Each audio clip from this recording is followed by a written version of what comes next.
Cool. Hi guys, welcome to my channel. This will be my first video for my channel, and this is going to be all about traveling. And me, you see, I'm a regular person and I travel all the time. One of my main goals is to get y'all to understand that you can do the same too, man. And you don't have to be rich, or you don't have to be like this big fantasized dream just to go where you want to go. It's about when, how, and where you go. You know, you schedule it according to your life, and I want to help y'all get there, because it's just a couple $100s away from you actually getting to where you want to go. Now, one of the first things I wanted to talk about is how do you do it? And so many people ask me, what are you doing? Like, are you rich? Are you doing this? Are you doing that? I'm like, guy, I'm so regular, and I think I make an average of living for, you know, my age, but it's not about any of that. What it's about is you actually want to get there, and you preparing, and you planning. Plan. And dates mean everything. So let's say one of my first trips I went on out of the country was to Europe. I planned that trip, and literally it only took me 3 months to plan it. Don't get so caught up on the actual dates that you first prepared for, because you may have to move it around a little bit according to how inexpensive it is. So one of my first tips is to go to Google Flights, and my top two flight bookers, like all my flights basically come from Google Flights and Kayak, because they give you an array of different companies that travel to the places that you want to go to. So what I use is Kayak, and I use Google Maps and compare those two, because even those two may change. Now, you go and you look for a flight, and it's your first flight, and this flight is like $600. This happened to me several times, and there's kind of a period where your flights and the prices, they fluctuate according to just the day and the week. So what I would do is make sure I give myself enough time for a 2-week, I would say, research plan for your actual trip. Give yourself 2 weeks to look at the flights multiple times that week. I do at least 3 times a week for 2 weeks straight, and I'm pretty much there, and I kind of figure out what the realm of the flight is going to be. So one of my favorite booking ideas in booking trips, one of my ideas to booking trips is to actually get in there. And the thing I love about Google Flights is that they give you options of what region and how many days and the best deals they have for them there. So I would give myself a hope, even if I was traveling for a week, I'd give myself like a 3-week kind of give or take to plan your trip, because I literally substantially saved so much money. Like oh my God, so much money by just traveling on the off days or the off months of traveling, or even just traveling by what they have the best offer for. So like my first time actually getting the craziest deal I had was when I went to Tokyo, and like it took me 3 weeks, not even a plan. Like I bought my ticket 2 to 3 weeks before I actually went, and a trip from California to Tokyo one way round trip. No, a trip from California to Tokyo round trip. My trip was $450, man, to Tokyo. And you know, everybody knows a trip to Tokyo. I'm going back to Tokyo in the summer, and we're paying damn near $1,500 just for a round trip. And of course, everybody travels in the summertime, and Tokyo is a very good spot to go to in the summer. But I literally caught it at a really good time. The weather was awesome, and I booked it, and it was March, so not a bad time to go, and you still had your trip, you know, and you actually get more out of it when you travel when a lot of other people aren't not traveling, because the deals are better. You actually get more of the culture, and it's not more about tourism. So like that's one like way of me like finding my trips. And I would say my thing is before you start to travel, I would usually set up a mileage like account with a certain airline that you always usually go to.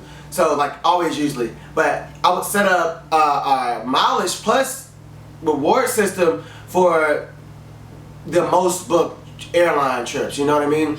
So for my first trip, I would actually I messed up and I didn't start the right way because I always flew with United from the time I moved from Atlanta to New York, and always traveled to California while I was there.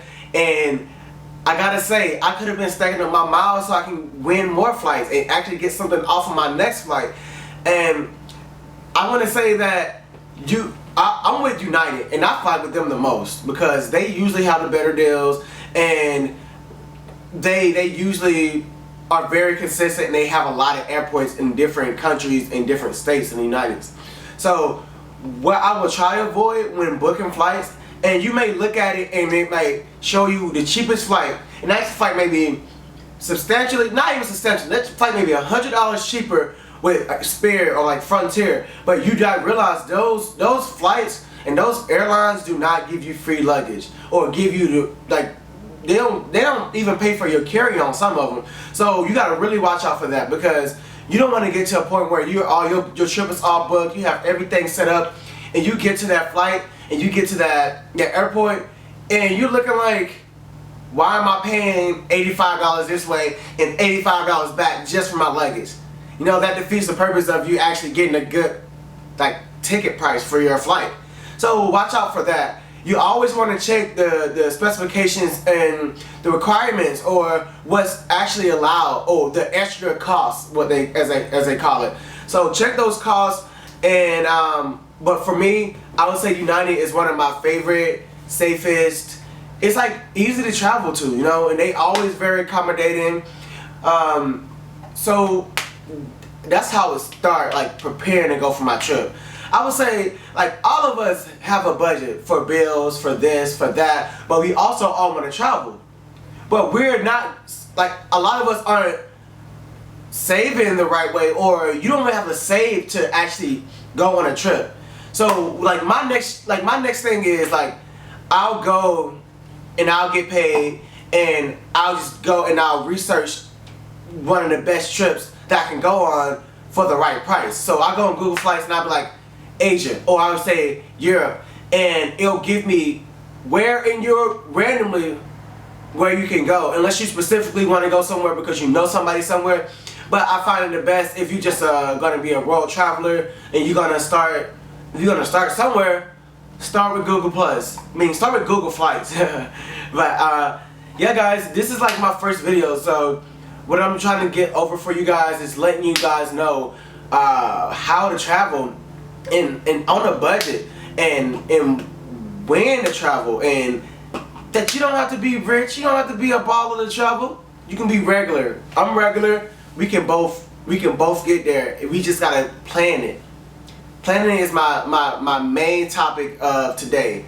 It's about that pre-planning, because a trip is not expensive if you plan it over 3 months, and if you set up all your hotels and you set up even hostels, those work. Airbnb works for your stay, and especially when like countries like Europe, where you're not like when Germany and Italy, where you're not necessarily going there for like luxury as if you were going to France and you want to stay in like one of the best hotels, but to actually get the culture, like Airbnb has been like one of the best travel guides and travel like on a budget type of things. Like I've done the craziest thing from like I budget, and I'm a backpacker, so like I've literally like gone to other countries, slept in a car, slept on a hostel, like try to find a room. Like the first time getting to Tokyo, I literally like got the plane, went like to the nearest city that I thought I was gonna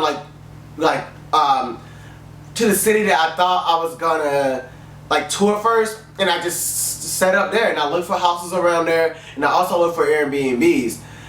So I mean, my first night I stayed in the hotel because I just didn't feel like going through the hassle of like going all over here to get over there. But I would say if you're gonna hostel it, make sure you check the area that you're living in. Make sure that you're checking if it's convenient, because hostels are just about convenience. It's about nothing else. But I really feel like with transportation, between transportation when you get there and once you figure out your living situation, when you get there, those are the main things, because food is just gonna come with it, and like everything else is gonna come with it.